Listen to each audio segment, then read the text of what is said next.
Muito boa noite, meus amados irmãos e minhas amadas irmãs da Igreja Batista do Jardim Brasília e todos aqueles que acompanham a transmissão do culto da nossa igreja, nossos amigos, aqueles que estão próximos, aqueles que estão distantes. Aliás, nós estamos distantes uns dos outros, né? Porque estamos vivendo esse momento aí dessa pandemia que tem nos distanciado.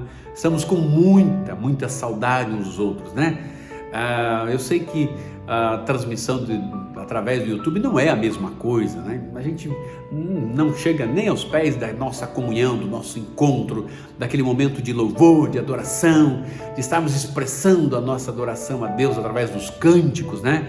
Saudades de tudo, saudades do nosso momento ali da cantina, do chazinho, aquele chazinho de erva cidreira ali, com biscoitinho, com a bolachinha, nosso cafezinho, um pastelzinho, um cachorro quente, enfim, aquele momento de comunhão ali, quando acaba o culto da igreja. Que beleza, que saudade, quando nós conversávamos, né, nos abraçávamos ali. Puxa vida, né? Estamos na expectativa que isso volte logo, né? Mas enquanto não volta, nós continuamos assim. Esse é o único recurso que nós temos, porque não está sendo permitido. Até que o governo libere, até que o prefeito libere, nós vamos continuar assim, né? Esperamos que isso passe logo, né? Mas vamos lembrar, quero parabenizar nossas mamães, nossas queridas mães, mulheres preciosas na nossa vida. Queremos lembrar que hoje é o Dia das Mães, um dia especial. Você teve a oportunidade de almoçar com a sua mãe hoje? Espero que você tenha feito um bom almoço para sua mãe hoje, né? Que você tenha homenageado. Então, parabéns a todas as nossas mães. Logo depois do momento de adoração, agora teremos uma música de louvor e adoração a Deus, e nós teremos então uma homenagem ao Dia das Mães, um pequeno vídeo para dizermos que não esquecemos de vocês, né? Estivéssemos aí na igreja, nós vamos fazer uma homenagem pessoal, entregar um presentinho, uma lembrancinha, mas como não podemos, né? Então fica aqui a nossa homenagem. E eu quero nesse instante orar, pedindo a bênção de Deus para o nosso culto desta noite. Espero que você esteja fazendo realmente desse momento o seu culto, que a sua adoração seja em espírito e em verdade, né? E que a palavra de Deus fale ao seu coração. Então eu quero orar agora, pedindo a bênção de Deus para todos aqueles que estão nos acompanhando e a bênção de Deus para as nossas queridas mães. Eu já não tenho mais a minha, já está na glória, já está descansando nos braços do Senhor, mas aí um dia nós nos encontraremos, né? Quem não tem também a sua mamãe, que já perdeu, né? Fica aí a saudade, mas vale a pena lembrar quanto elas foram importantes na nossa vida e agradecer a Deus pela vida delas. Afinal, se não fosse por elas, nós não estaremos aqui, né? Então vamos orar? Graças te damos, ó Deus, por esta noite, por esse domingo especial, quando temos mais uma vez a oportunidade de estarmos reunidos juntos em famílias, cada um na sua casa, nesse instante, prestando esse culto ao Senhor. Centenas e centenas, milhares e milhares de pessoas nessa hora estão cultuando a Deus. Igrejas estão transmitindo a mensagem de Deus.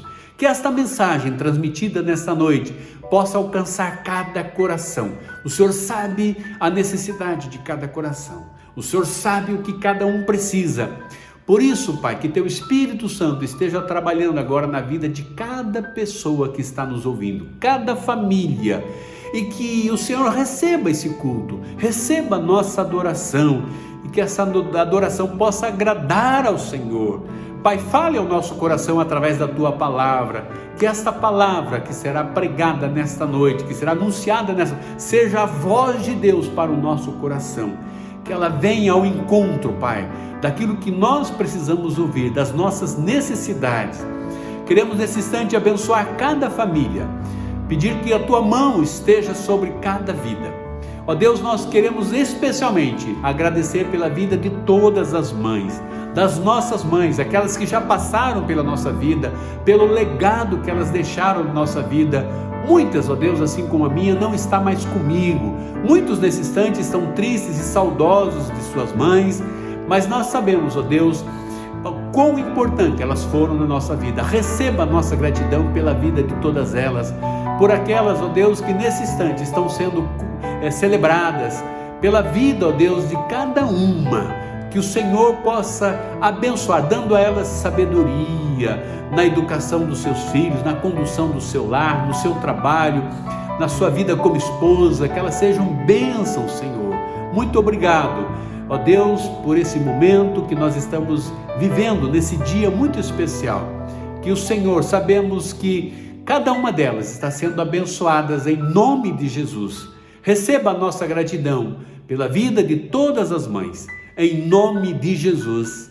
Amém.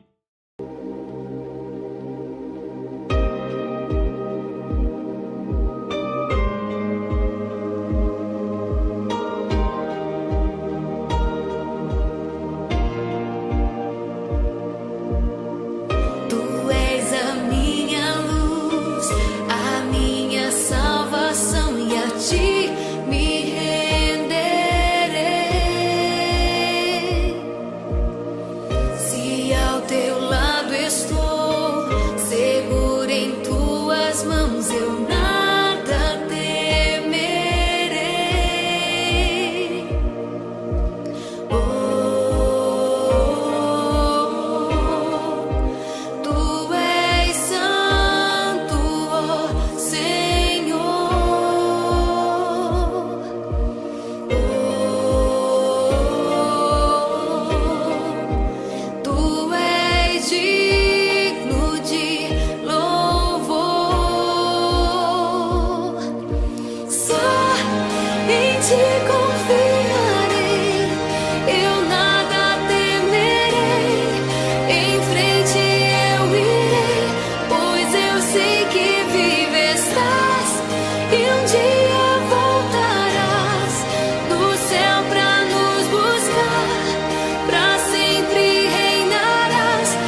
maior parte das mulheres que se transformam em mães ficam com marcas, estrias, pele flácida e cicatrizes.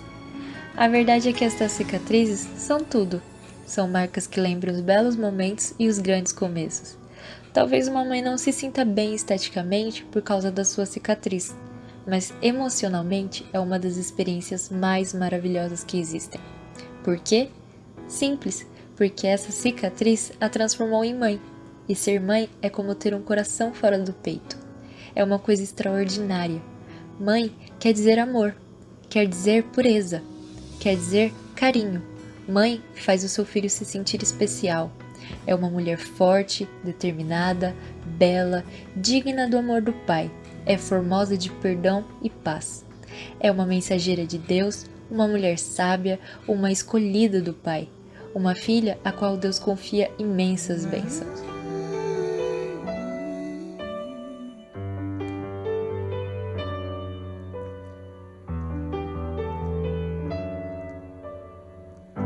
Se eu pudesse no seu ventre eu cantaria pra acalmar teu coração. Quantos medos misturados com alegria durante a gestação.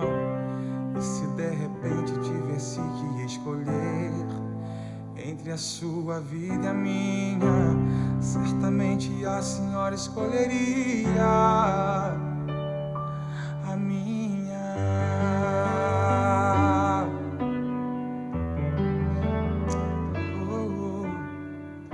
Nunca percebia que o alimento era pouco. A sua fé é inspiração. Me faz lembrar os 5 pães e 2 peixinhos, alimentando a multidão. À noite todo mundo em volta do fogão, ansioso pelo jantar.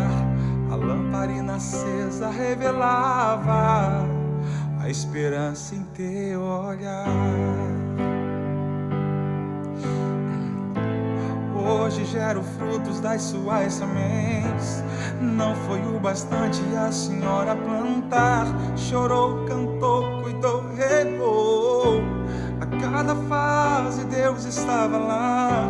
A cada fase Deus estava lá. Me explica agora essa força. Me explica, mãe, de onde vem. Sei que sou apenas um dos 5 filhos, mas se fosse 100, mas se fosse 100, seria assim também. Mas que te cercar de lindos netos, está presente em datas especiais. Mãe, eu te agradeço. Agradeço por todo o seu amor, por aceitar todas essas marcas e cicatrizes por mim. Você reflete o amor de Deus em minha vida. Oro para que Deus continue te abençoando e guardando. Não existe nesse mundo nada igual do que ter o seu carinho e cuidado. Você não tem preço, você é tudo de bom. É o amor da minha vida. Mãe, você para mim é o melhor exemplo de mulher. Você, para mim, é o melhor exemplo de mãe. Obrigado, mãe. Feliz Dia das Mães.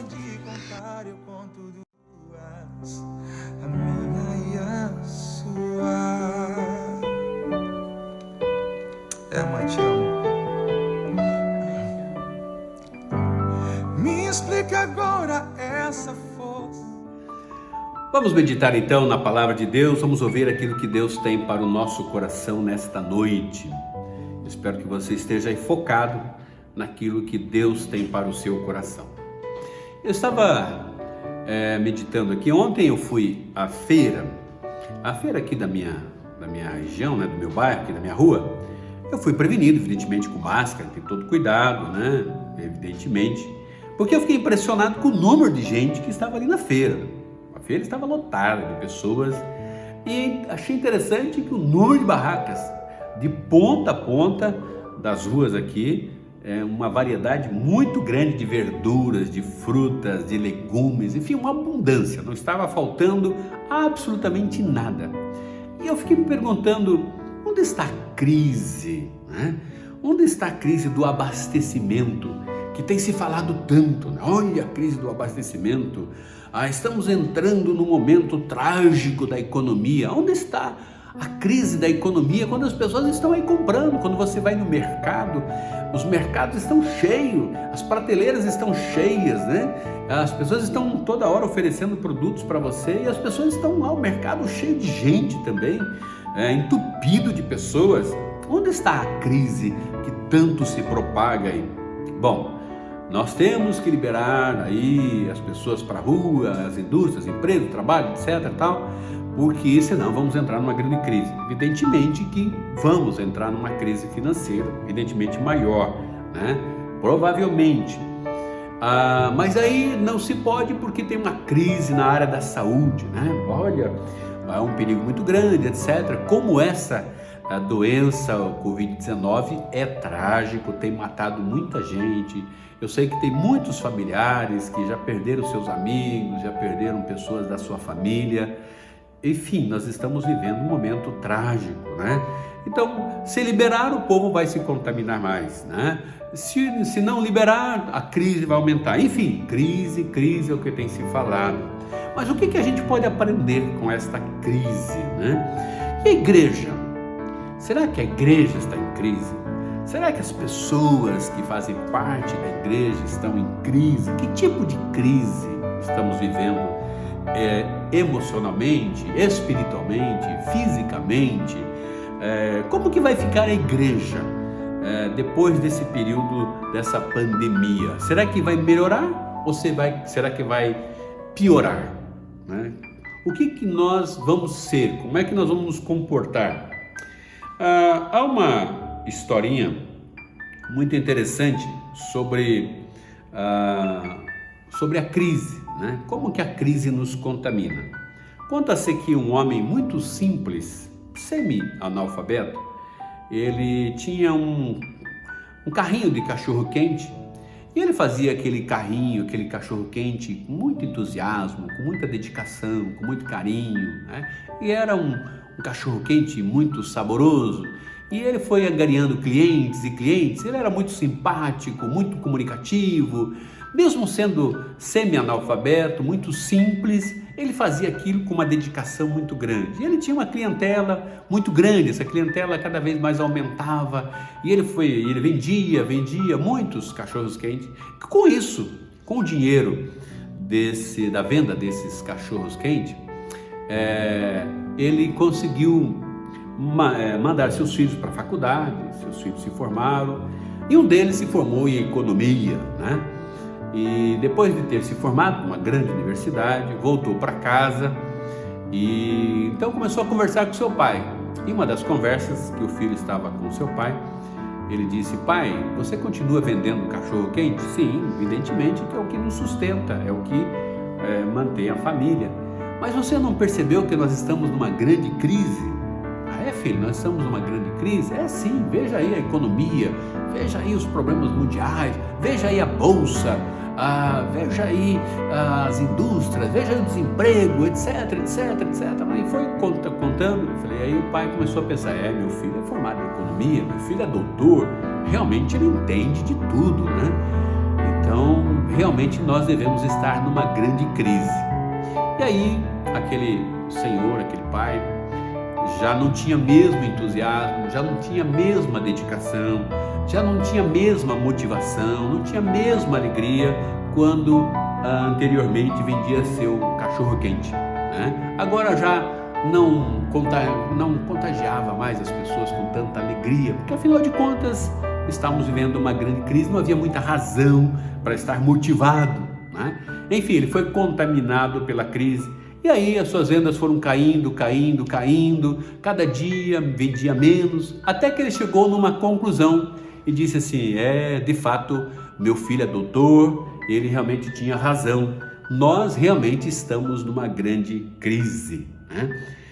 E assim, né, irmãos, a gente vai olhando para essa realidade sem ignorar, né? Não podemos ser ignorantes em relação à realidade do nosso país.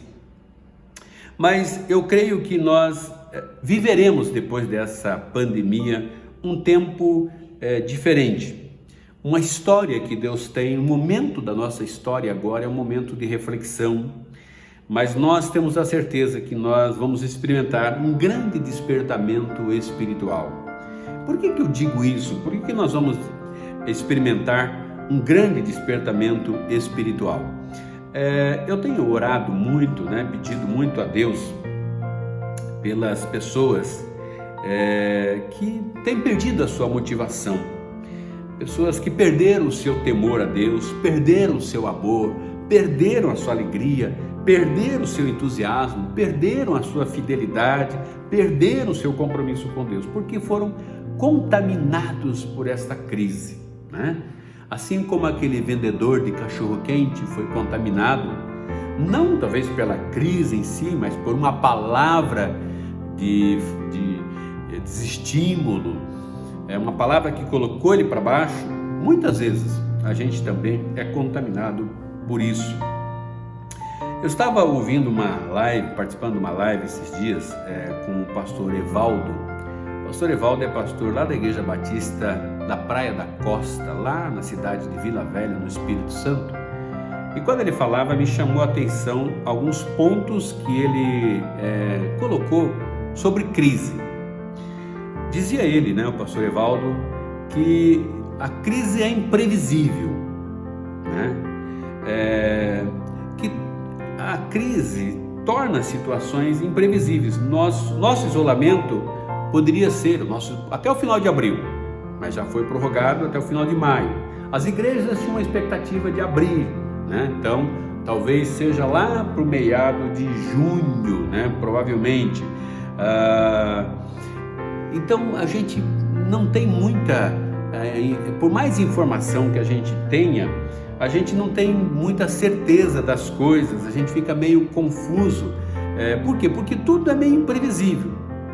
Descobriu-se um remédio, não, mas aí esse remédio não é exatamente isso que as pessoas falavam, Enfim, toda crise também traz ameaças, a gente se sente ameaçado, a nossa saúde está ameaçada, a nossa própria vida, por isso que a gente se cuida, a gente coloca máscara, a gente usa gel, a gente evita de sair na rua, a gente toma todo o cuidado, porque nós estamos ameaçados, As pessoas se sentem ameaçadas por causa do desemprego, é uma realidade, as empresas, indústrias estão paradas, a crise, se fala muito em crise. A crise também traz perdas, Muitas pessoas perdendo seus amigos. Conheço pessoas, dias atrás eu conversava com o irmão Vanderlei da nossa igreja sobre dois primos, uma prima e um primo que ele perdeu. Como foi tão rápido, gente nova ainda, com muita vida pela frente, mas foi uma perda. E a gente fica imaginando as famílias vivendo esse momento, nem conseguindo viver esse momento de luto, porque as pessoas saem do hospital, já tem que ir diretamente para o sepultamento, não dá nem para vivenciar o luto, perda de dinheiro, muita gente talvez perdendo dinheiro com essa crise, pessoas perdendo seus bens e até famílias se desestruturando, até famílias se perdendo nesse contexto, porque elas são desestruturadoras. As crises são desestruturadoras, isto é, as estruturas financeiras foram abaladas. Vejam aí a bolsa, cada dia a consequência que causa nos países. Veja aí o dólar, como subiu aí o dólar, beirando aí já os R$6. Nunca, em hipótese alguma, a gente poderia imaginar uma situação dessa, que o dólar seria 5,665 e alguma coisa assim, pode até piorar, A gente não tinha essa ideia. Então vai desestruturando a economia, está desestruturando as estruturas políticas. Vejam a briga aí, as políticas. Vejam aí a confusão entre o Supremo Tribunal, o governo federal, enfim, entre os poderes aí que governam o nosso país. Por quê? Vai desestruturando. E também vai desestruturando as igrejas, Há uma desestruturação eclesiológica, que a gente poderia chamar, Veja como estão as mega igrejas, por exemplo. Os grandes templos, principalmente aqueles que pagam um grande aluguel, né? Enfim, diante dessa realidade toda, a gente tem que pensar como está a nossa vida familiar. Muitas famílias também estão desestruturadas, né? Como está a nossa relação com Deus? Muita gente com a sua vida espiritual desestruturada. Por quê? Porque caíram na normalidade, se acomodaram, enfim. Nós estamos vivendo esse momento que a gente tem que refletir. O grande problema hoje é o medo. O medo, né? Essa crise nos traz medo. Nós temos aí a mídia e as pessoas estão na frente da televisão a toda hora, estão recebendo muitas informações pelo WhatsApp, pelo Facebook, enfim, há uma multidão aí de informações a todo momento e que como a gente é leigo, como a gente não tem muito conhecimento, a gente fica meio paralisado, porque o medo é paralisante, né? Tem gente que está achando que o mundo vai acabar. Será? E daí? Que não vamos mais sair dessa crise, que vai faltar comida, que vamos passar fome, que o Brasil vai virar um caos, né? Tem gente que está aí realmente paralisada, né? Paralisada, não somente porque o mercado, porque não tem trabalho, alguma situação assim, mas é porque às vezes é uma crise mental. Isso tem um reflexo direto nas nossas emoções. Então isso já está gerando uma crise mental. Domingo passado nós falamos sobre a vida do profeta Oséias. Quem seguiu aí o culto de domingo passado, quem acessou aí o YouTube da semana passada, domingo passado, viu que nós falamos sobre o profeta Oséias, aquele que se casa com uma prostituta e essa prostituta, ela depois de convivendo com Oséias, o profeta Oséias, ela adultera, né? Ela é uma mulher adúltera. Essa mulher se chama Gomer, né?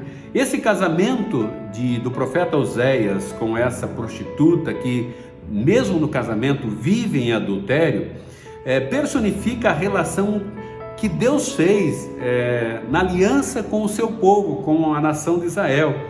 E essa nação de Israel parte para a infidelidade, né? Então Deus faz uma aliança, é como se fosse um casamento dele com o seu povo, mas esse povo parte para a infidelidade, trocando Deus por seus ídolos. Então essa foi a reflexão e as consequências dessa relação adúltera, né, que as pessoas têm com Deus.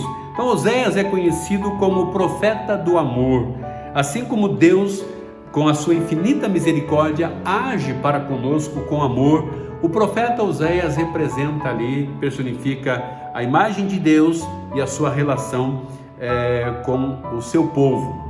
Então lá no texto que nós meditamos na semana passada, é o mesmo texto que nós vamos usar hoje, que está lá em Oséias capítulo 10, versículos 12 e 13, diz assim: semeai para vós em justiça, ceifai segundo a misericórdia, lavrai o campo de lavoura, porque é tempo de buscar ao Senhor, até que venha e chova a justiça sobre vós.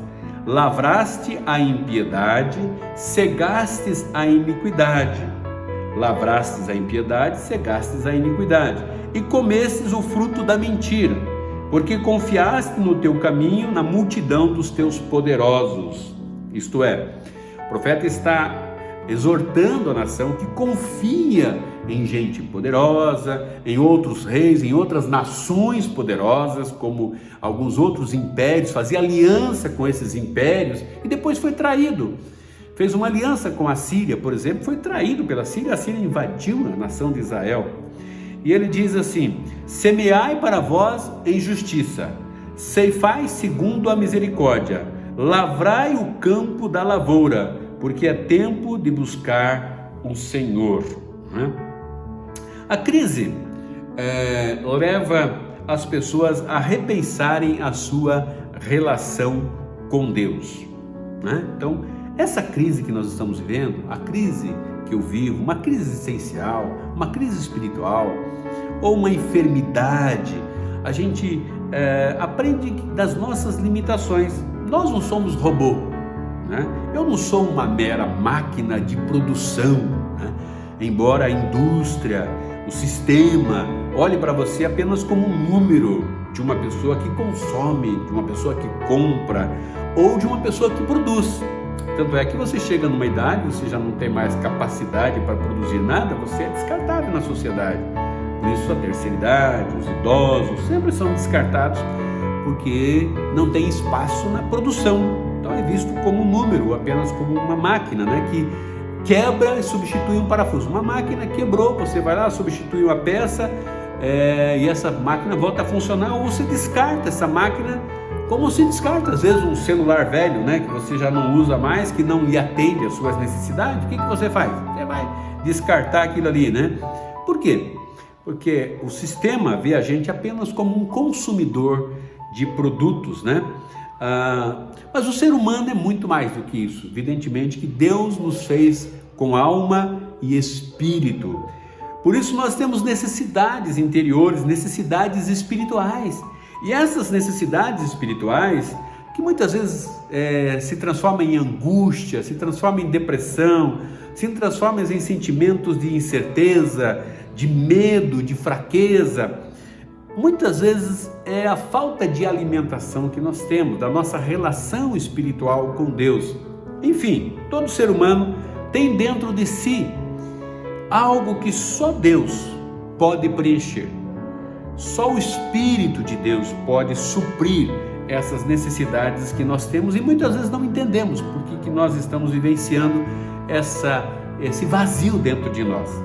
Nós temos aqui um profeta que traz uma palavra de arrependimento. Primeiramente, a palavra de arrependimento, de conversão, de renovação da fidelidade, a aliança que foi quebrada. Então, Gomer é aquela prostituta, esposa do profeta, que vai ter um relacionamento com outros homens. E esses homens são os ídolos das outras nações, são os grandes impérios. Então, Deus está chamando essa nação para depender dele, para confiar nele, para ter esse relacionamento com ele.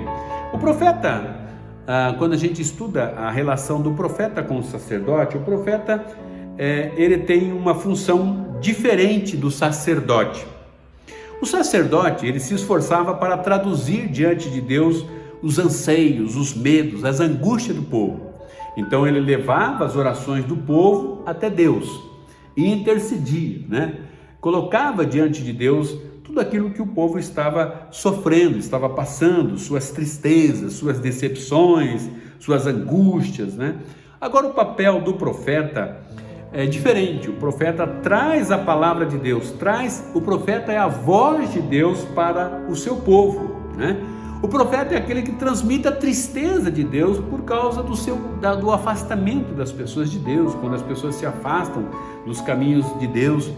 Traz a palavra de Deus, a voz de Deus sobre as consequências, né, dos seus pecados. Enfim, a função do profeta é um grande desafio, porque as pessoas hoje querem um sacerdote, não querem profetas que denunciam o pecado, que denunciam nossos erros, nossas falhas, onde nós estamos errando, que caminho nós estamos andando, e que prenunciam a justiça de Deus. É mais fácil, é mais cômodo nós ouvirmos um sacerdote, né? Aquele que vai prometer, aquele que vai trazer alguma coisa de benefício para nós.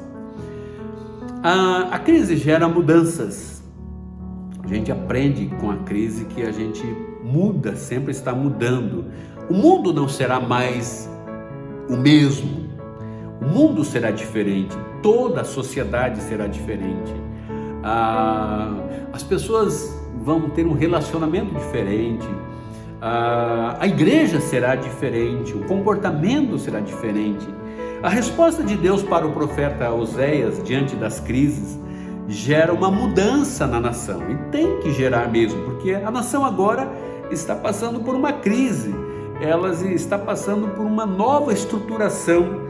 Ela estava estruturada numa prosperidade militar e financeira. A nação de Israel estava bem, estava confiando de que ela estava bem porque ela tinha feito uma aliança com nações pagãs e por isso ela estava bem. Não estava bem porque Deus estava suprindo, mas porque estavam confiando nessas alianças que eles tinham feito com outras nações. E a misericórdia de Deus se manifesta nesse tempo. Deus chama a atenção para as consequências da quebra dessa aliança, do adultério dessa nação. Mas por quê? Aí vem uma grande crise, evidentemente uma crise. Por quê? Porque Deus retira a sua mão. Nós aprendemos isso lá no sermão de domingo passado, que Deus, ao quebrar essa aliança, Ele retira a sua bênção, retira a sua mão, exatamente porque Ele não se relaciona com o pecado. Ele não tem essa comunhão com o pecado. Mas apesar de tudo isso, Ele é misericordioso. Ele usa dessa crise, desse momento que a nação está passando agora, quando a Síria invade a nação de Israel e a nação se torna escrava da Síria, desse grande império. Essa crise gera uma nova perspectiva, gera um novo pensamento. E aí as pessoas começam a olhar para a misericórdia e para a graça de Deus. Uma pergunta que eu gostaria de fazer para você: o que nós estamos esperando dessa crise? O que eu espero dessa crise? Como é que eu estou enfrentando essa crise? Qual é a minha perspectiva depois dessa crise? Com certeza, essa crise de isolamento nos fará algumas diferenças. Fará diferença nos valores que nós temos, né?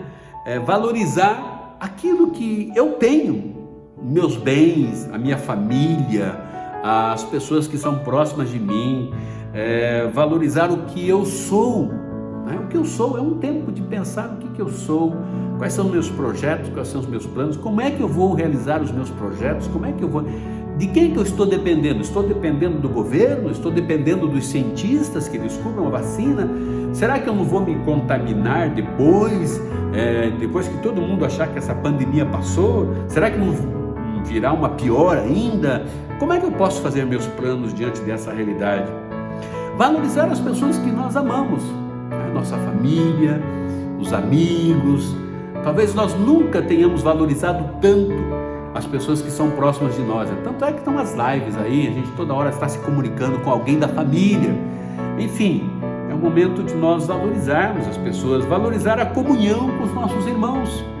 Quanta oportunidade nós tivemos de estarmos juntos, aqueles momentos que nós passamos na igreja, aquele momento ali na cantina, tomando chazinho de erva cidreira, comendo aquela bolachinha, aquele biscoitinho, tomando aquele cafezinho, aquele momento de conversa, aquele momento ali comendo pastel, comendo um cachorro quente.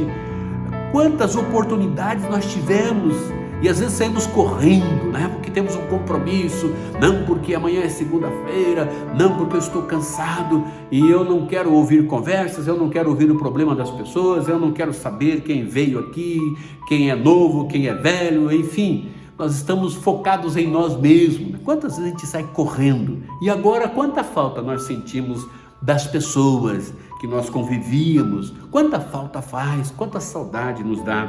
Valorizar o tempo que nós temos de adoração. Quantos cultos, às vezes, as pessoas já chegam quase que na metade do sermão, né? Chegam atrasados nos cultos, saem antes, enfim, ali não tem paciência para estar ali naquele momento de adoração, de ouvir a palavra de Deus.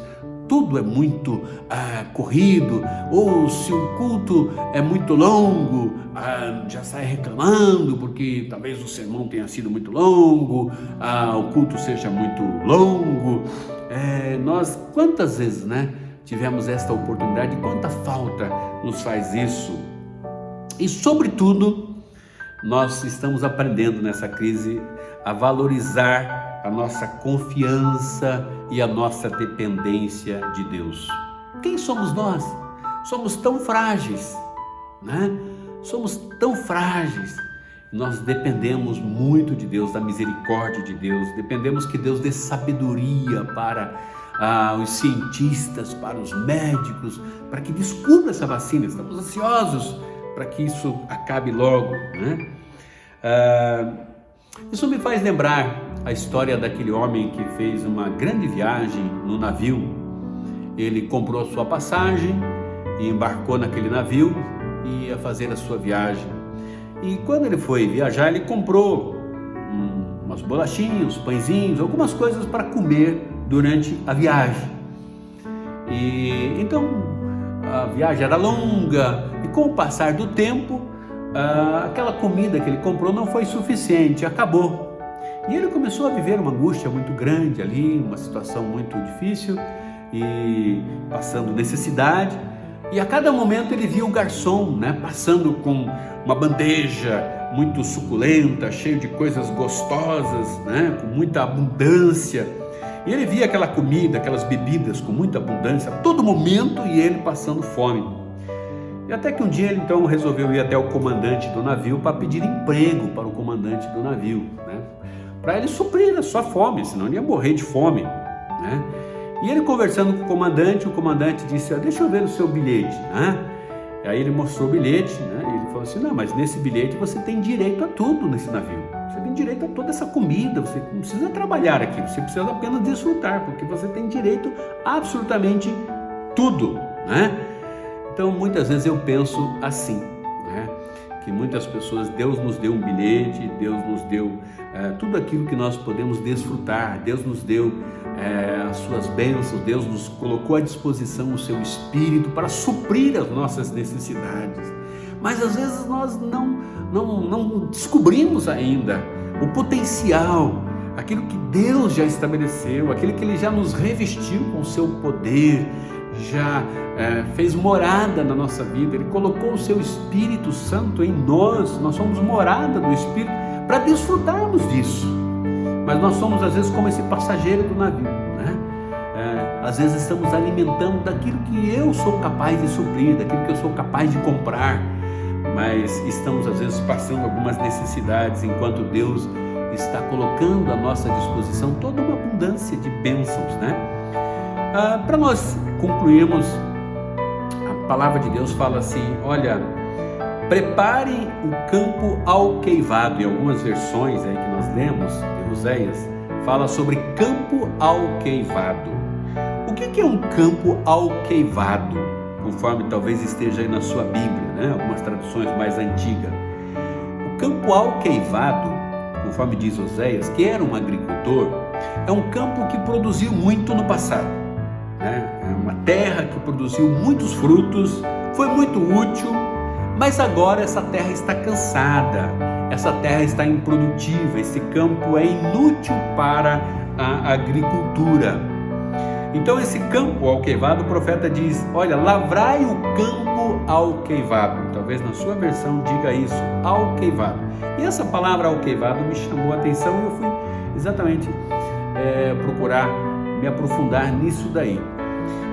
Esse momento de crise é um tempo de arar, é um tempo de tratar, é um tempo de adubar a terra.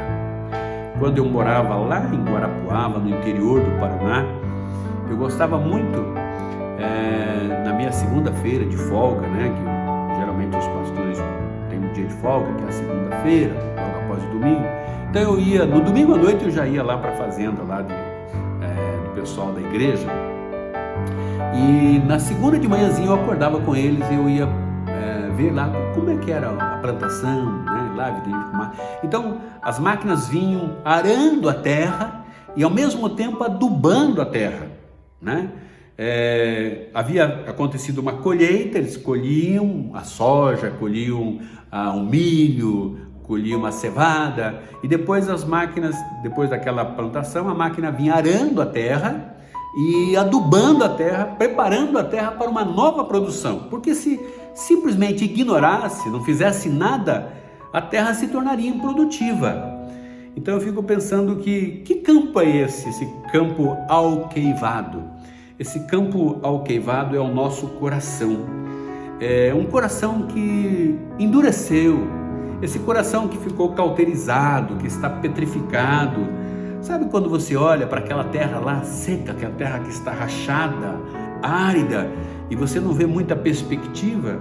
Essa crise deve gerar mudanças, na vida dos filhos de Deus. muitos corações endurecidos, muitos corações alqueivados. Há quanto tempo você está vivendo uma vida infrutífera, como uma terra seca, né? Quanto tempo a sua vida tem sido infrutífera? Talvez infrutífera em todos os aspectos.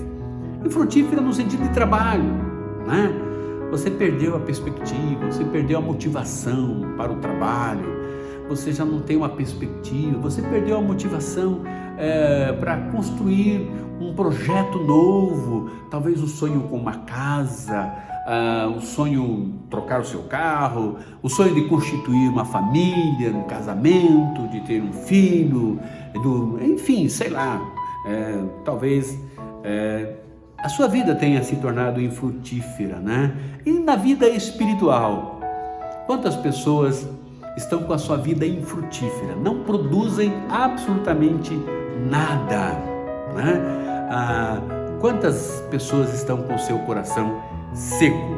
Que tipo de semente pode gerar num coração assim, né?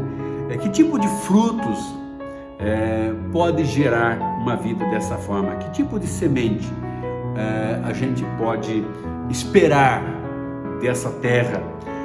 Essa semente é a fé que é semeada nessa terra. Essa terra tem que ser preparada, uma fé que crê no sobrenatural, que consegue ver o impossível, uma fé que leva a igreja a viver o sobrenatural de Deus. Talvez a igreja esteja vivendo um momento assim árido, uma terra seca. Que tipo de fruto um coração alqueivado, um coração árido, um coração seco, um coração petrificado pode gerar, né? Mas que semente a gente pode plantar numa terra assim?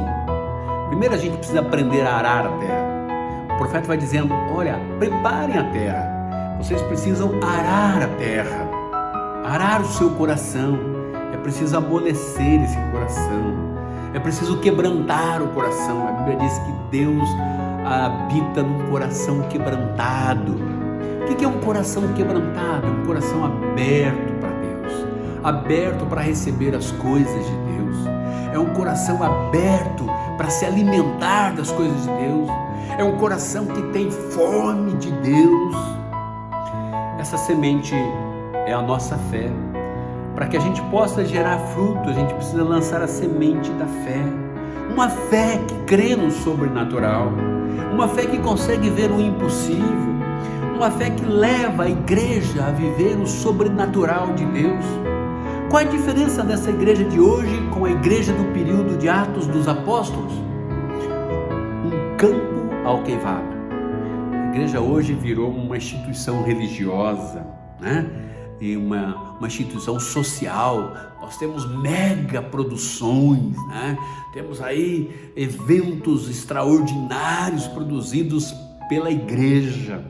Mas o que está falando no coração? Qual é a resposta dessa igreja para a sociedade? Como é que nós temos demonstrado a nossa relação com Deus? Como é que é o nosso coração? Qual é a mudança que isso tem gerado?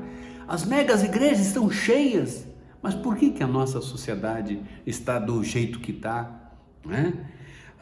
Por quê? Porque é um terrão seco, não há frutos, um campo alqueivado. Muitas celebrações, muita religiosidade, mas pouco coração quebrantado, corações duros, né?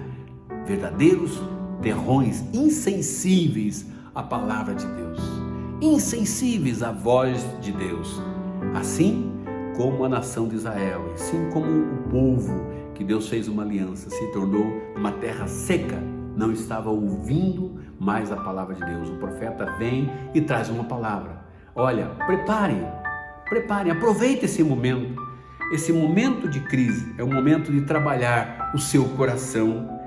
Trabalhe o seu coração, deixe o Espírito Santo quebrantar o seu coração, deixe o Espírito Santo enxertar essa terra, deixe o Espírito Santo enxertar o seu coração com compaixão, deixe o Espírito Santo enxertar o seu coração com amor, com paz, com fé, com os dons do Espírito Santo de Deus. A igreja não flui, a igreja não avança, a não ser pela atração daquilo que as pessoas querem, dos seus próprios benefícios, ou são atraídos pelas megas produções. Mas o que Deus quer gerar é um coração quebrantado, é para gerar frutos, e esse fruto tem que ser refletido na sociedade, na nossa família. Como é que a nossa família está olhando para nós? Como é que a nossa esposa está olhando para nós? Como é que nossos filhos estão olhando para nós? Como é que nós estamos olhando para os nossos filhos? Como é que é a nossa relação, né? Cadê os dons da profecia? Cadê os dons do ensino? Cadê os dons de evangelização? Cadê os dons de serviço? Cadê os dons de cura? Cadê os dons de evangelização? Cadê todos os dons? Porque a igreja está vivendo apenas uma religiosidade. Nós estamos confortavelmente nesse momento. Embora uma terra seca, Deus está dizendo, essa crise, essa terra, esse campo alqueivado precisa ser tratado, precisa ser arado. Então eu preciso deixar que o Espírito Santo quebrante. Talvez você já tenha feito uma aliança com Deus. Quando você aceitou a Jesus Cristo como seu Senhor e Salvador, você recebeu o Espírito Santo. Porque quando você aceita Jesus, você recebe o Espírito Santo. Mas deixe o Espírito Santo trabalhar no seu coração, quebrantar esse coração. Portanto, não se intimide diante da crise. Não deixe a crise afetar sua mente e especialmente o seu coração. Se seu coração é um campo alqueivado, permita que o Espírito Santo quebrante, are esse coração, tire desse coração tudo aquilo que Deus quer derramar. O Espírito Santo está pronto para derramar, para encher a sua vida com os seus dons. Deus quer usar essa crise para gerar uma nova igreja, uma igreja com vidas santificadas, uma igreja consagrada, uma igreja dedicada, de pessoas fiéis, de pessoas cheias dos dons do Espírito Santo. Deixe Deus arar esse coração que já tem, né, o Espírito Santo. Que esse coração se transforme num coração dedicado, um coração entusiasmado, uma vida de fidelidade a Deus. O que Deus espera de nós é a nossa fidelidade, é que nós possamos cumprir, que nós possamos honrar essa aliança que um dia fizemos com Ele, porque Ele está disposto a derramar uma chuva e transformar esse campo num campo produtivo. Deus quer transformar a sua vida numa vida produtiva. Não apenas aquilo que a sociedade espera, que o sistema espera de você em termos de produção material, mas Deus espera que a nossa vida seja uma vida de muita produção, que seja uma vida frutífera, que a gente possa ter famílias fortes, famílias santificadas, famílias consagradas, crentes fiéis, crentes que amem a sua igreja, crentes que trabalhem, crentes que se dediquem à evangelização, crentes que vivam com entusiasmo, crentes que vivam com alegria, com dedicação. Aquilo que um dia já foi uma grande alegria na sua conversão, no seu encontro com Deus, no seu entusiasmo de estar em comunhão com seus irmãos. Deus quer trabalhar tudo isso, Deus quer restaurar tudo isso. Que esse momento de crise seja um momento que a gente possa permitir que o Espírito Santo que habita em nós faça tudo isso na nossa vida. Eu vou estar orando para que o Espírito Santo faça isso na sua vida, faça isso na vida da nossa igreja, faça isso no Jardim Brasília, em nome de Jesus. Amém. Se você concorda comigo, diga amém.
Deus da minha vida,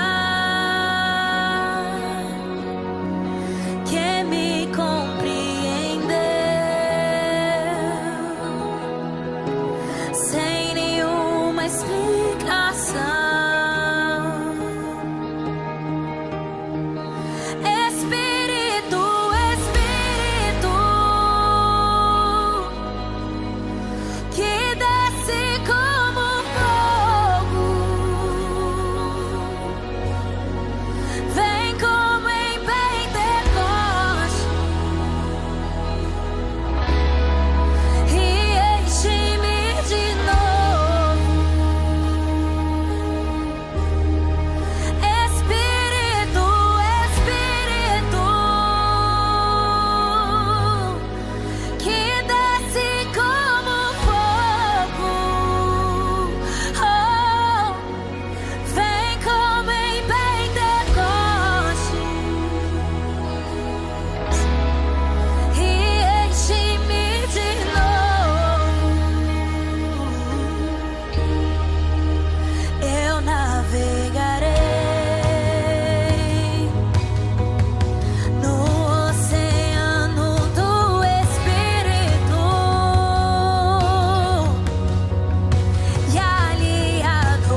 Chegamos ao final de mais um encontro nosso nesta noite, nesse domingo especial, domingo de celebração, domingo de adoração.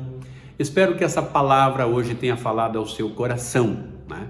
Então que Deus continue nos fortalecendo, abençoando a nossa igreja, abençoando o povo de Deus, abençoando todos aqueles que nos acompanham na transmissão desse culto. Eu quero orar, lembrando, mais uma vez, hoje, domingo, especial, Dia das Mães. Quero orar agradecendo a Deus mais uma vez por esse momento especial. Dia das Mães é todo dia, não tem um dia específico, né? Quem ama a sua mãe vai homenageá-la todos os dias. E nós queremos orar, encerrando o encontro dessa noite, agradecendo a Deus por você que tem nos acompanhado, agradecendo a Deus por mais essa oportunidade. Então oremos. Nosso Deus, nosso eterno Pai, muito obrigado por mais este domingo, por mais esse momento, quando tivemos esta oportunidade, o privilégio que o Senhor nos concedeu de prestarmos mais um culto de adoração ao Senhor. Nós esperamos, ó Deus, que o nosso culto, a nossa adoração tenha agradado ao Senhor, tenha chegado ao Senhor e que o Senhor tenha se alegrado com tudo aquilo que nós pudemos prestar ao Senhor nessa noite. Que a palavra de Deus possa ter edificado os corações, que as músicas possam ter falado ao coração de cada um. Ó Deus, abençoe mais uma vez cada família, aqueles que estão enlutados, aqueles que perderam seus familiares, aqueles que estão contaminados pela doença, aqueles que estão no leito de enfermidade, aqueles, ó Deus, que estão enfrentando um problema no dia a dia com o seu trabalho no hospital, aqueles que fazem parte, ó Deus, desse momento de tratamento, que o Senhor proteja os médicos, enfermeiras, aqueles que trabalham na área da saúde, aqueles que têm que sair de sua casa para o trabalho. Ó Deus, nos proteja, Senhor, que o Senhor nos guarde, que o Senhor nos livre desse mal, para que em breve possamos nos encontrar, estarmos juntos em comunhão. Estenda a tua mão agora, Pai. O Senhor sabe a necessidade de cada família. Aquelas mães que nessa hora estão tristes porque não tiveram seus filhos, aquelas mães cujos filhos talvez esteja numa prisão, aquelas que já perderam seus filhos, mães que estão tristes nesse momento por causa da enfermidade de alguém da sua família. Pai, nós agradecemos, Senhor, pela vida de cada mãe nesse momento. Pedimos que continues a abençoá-la, fortalecê-las. Muito obrigado pelo legado que cada uma delas deixou na nossa vida. Abençoe, ó Deus, o teu povo, abençoe, ó Deus, cada ouvinte, que a tua mão se estenda agora. Tu sabes a necessidade de cada um. Nós abençoamos cada um agora, em nome de Jesus. Amém, amém. Até o nosso próximo encontro, quarta-feira, às 20 horas, temos o nosso culto de oração e meditação na Palavra de Deus. Então, esperamos que você esteja conosco na próxima quarta-feira, tá bom? Então, fica na paz do Senhor Jesus, tenha uma boa, rica e abençoada semana, em nome de Jesus.